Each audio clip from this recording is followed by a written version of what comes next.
क्या अमेरिका के राष्ट्रपति बाइडेन हमारे प्रधानमंत्री मोदी जी से ज्यादा ईमानदार है, ज्यादा मेहनती है, ज्यादा राष्ट्रभक्त है?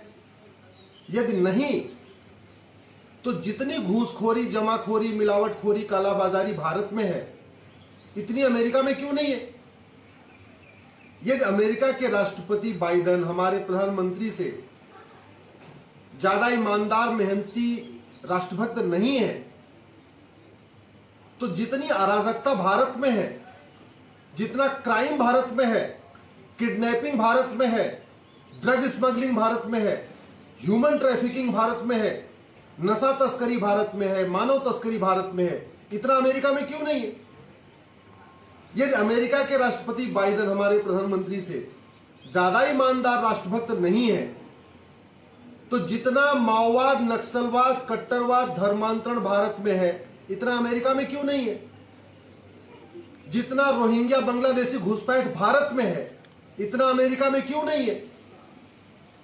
याद रखिए, शासक कितना ही अच्छा हो, जब तक नियम कानून अच्छा नहीं होता, तब तक न भ्रष्टाचार कम होता है, न अपराध कम होता है। जिस तरीके से भारत में सर तन से जुदा के नारे लगते हैं, अमेरिका में नहीं लगता। जिस तरीके से यहां धर्मांतरण हो रहा है साम दाम दंड भेद के द्वारा, अमेरिका में नहीं होता। जितना माओवाद, नक्सलवाद भारत में है, अमेरिका में नहीं होता।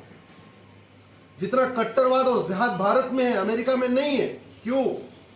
क्योंकि उनका जुडिशियल सिस्टम अच्छा है, उनका पुलिस सिस्टम अच्छा है, उनका एडमिनिस्ट्रेटिव सिस्टम अच्छा है। उन्होंने पुलिस चार्टर लागू किया है, जुडिशियल चार्टर लागू किया है, एडमिनिस्ट्रेटिव चार्टर लागू किया है। उनके यहां 1 घंटे के अंदर एफआईआर होती है, 1 महीने में चार्जशीट फाइल होती है, 1 साल के अंदर सजा होती है। उनके पास नार्को पॉलीग्राफ ब्रेन मैपिंग कानून है।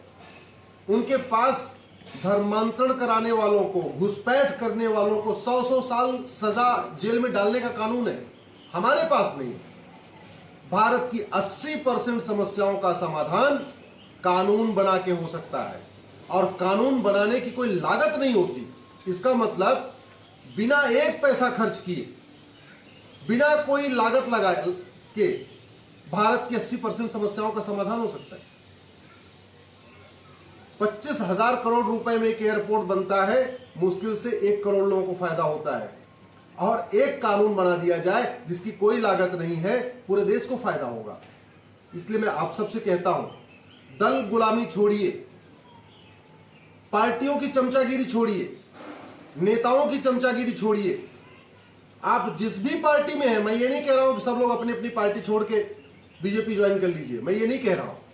मैं केवल इतना कह रहा हूं कि जिस भी पार्टी में हैं आप, पुलिस रिफॉर्म की मांग करिए, जुडिशियल रिफॉर्म की मांग करिए, इलेक्शन रिफॉर्म की मांग करिए। गुंडे बदमाश संसद विधानसभा में पहुंच रहे हैं, उनको रोकने की मांग करिए। हमारा थाना, हमारा तहसील, हमारा जिला आज भी अंग्रेजी कानूनों से चल रहा है, घटिया अंग्रेजी कानूनों को बदलने की मांग करिए। हमारा high court, supreme court, district court सब कुछ अंग्रेजी कानूनों से चल रहा है, उसको बदलने की मांग करिए।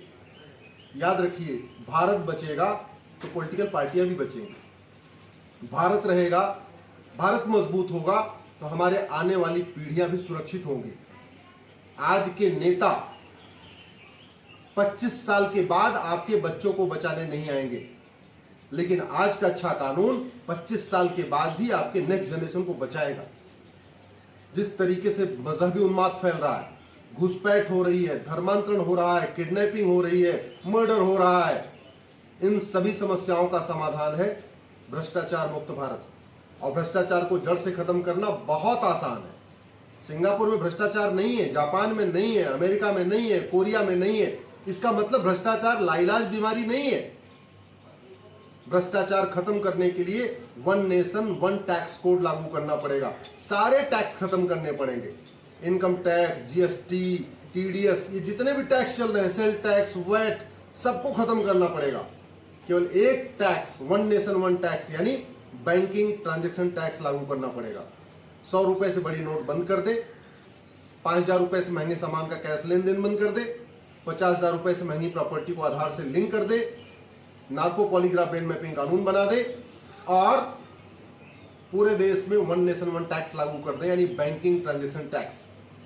हर व्यक्ति बैंक से ट्रांजैक्शन करेगा 1% टैक्स देगा, यानी 100 रुपए अगर ट्रांजैक्शन करेगा तो उसमें 101 रुपए, 1 रुपए एक्स्ट्रा दे देगा। ये बहुत आसान बात है। 1000 रुपए का कोई सामान खरीदा तो 10 रुपए एक्स्ट्रा दे दिया।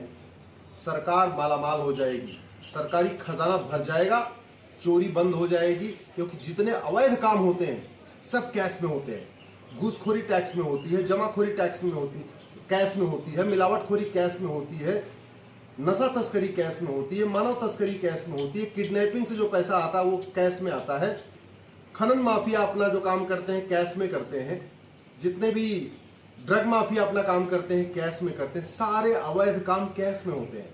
कैश बंद हो जाए, भ्रष्टाचार बंद हो जाए, भ्रष्टाचार बंद हो जाए तो वास्तव में भारत कहते हैं सोने की चिड़िया, दोबारा सोने की चिड़िया बन जाएगा, फिर से राम राज्य आ जाएगा। जितने तरीके की इसमें भारत में देश विरोधी गतिविधियां हैं वो भी रुकेंगी, धर्मांतरण भी रुकेगा, घुसपैठ भी रुकेगी, जनसंख्या विस्फोट भी रुकेगा, अलगाववाद भी रुकेगा, कट्टरवाद भी रुकेगा। इसलिए मैं आप सबसे निवेदन करता हूं, 1 नेशन 1 टैक्स की मांग करिए।